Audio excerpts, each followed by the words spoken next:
Darling అని పిలుస్తుంటాడు, నేను Prabhas darling అని పిలుస్తుంటాను. నా మొబైల్లో ప్రభాస్ పేరు డార్లింగ్ అని ఉంటుంది. ఎవరన్నా చూస్తే నాకు గర్ల్ ఫ్రెండ్ అనుకుంటారు ఆవిడ. నా మొబైల్ పంపించుకుని ఎస్ఎంఎస్లు చూసినా ఐ లవ్ యూ ఉమ్మా అని ఇలాంటివి ఉంటాయి. అంటే ఫస్ట్లో నన్ను డార్లింగ్ డార్లింగ్ అని పిలుస్తుంటే నన్ను ఒక్కనే పిలుస్తాడని పొంగిపోయాను. తర్వాత తెలిసింది మనోడికి ఓటుకోవడం చాలా మంది నన్ను పిలుస్తాడని. ప్రభాస్ వర్క్ చేసినప్పుడు నేను హీరోతో వర్క్ చేస్తుంటే ఉండదు. మా ఇంట్లో మనిషి నా తమ్ముడు అలా ఉంటుంది. అంత జోవియల్గా సరదాగా ఉంటాడు. నచ్చినాడు మాత్రం నెత్తిని పెట్టుకుంటాడు, నచ్చకపోతే ఎవరితో మాట్లాడు. అలాగే నా వైఫ్ పిల్లలకి కూడా ప్రభాస్ అంటే బాగా ఇష్టం.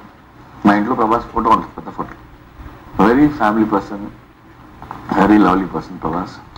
నేను ఎప్పుడైనా డల్గా ఉంటే కిటికీ పెడుతుంటాడు. ముందు అందరినీ ఎనర్జీగా ఉంచుతుంటాడు. నాకు అది చాలా బలస్తుంది. నేను కథ రాస్తా, సీన్లు రాస్తా, తనకు చెప్తా, చేస్తుంటాడు. మధ్యలో ఒక్కొక్కసారి డార్లింగ్ ఈ హీరో ఎవడంటే వాడు యాక్చువల్గా వాడి మెంటాలిటీ ఏంటంటే నాకు చెప్తాడు తిరిగి. నేను రాసిన నాకే ఎన్నోసార్లు నా కథ నాకు చెప్పేస్తుంటాను, అలా వింటుంటాను. ఒకసారి కాదు చాలాసార్లు చెప్పేస్తుంటాను నాకే. పసిపిల్లడు ఉంటాం కదా ఆ టైపు. నా గురించి ఎవరన్నా కానీ తన దగ్గర బ్యాడ్గా మాట్లాడితే చాలా కోప్పడిపోయి తిట్టేసి వీలైతే కొట్టేసే రేంజ్కి వెళ్తాడు. నా ముందు కానీ ప్రభాస్ గురించి ఎవరన్నా బ్యాడ్గా మాట్లాడితే నేను అలా రియాక్ట్ అవ్వలేను. ప్రభాస్ నువ్వు అలాగే ఉండాలి, నేను ఇలాగే ఉంటాను.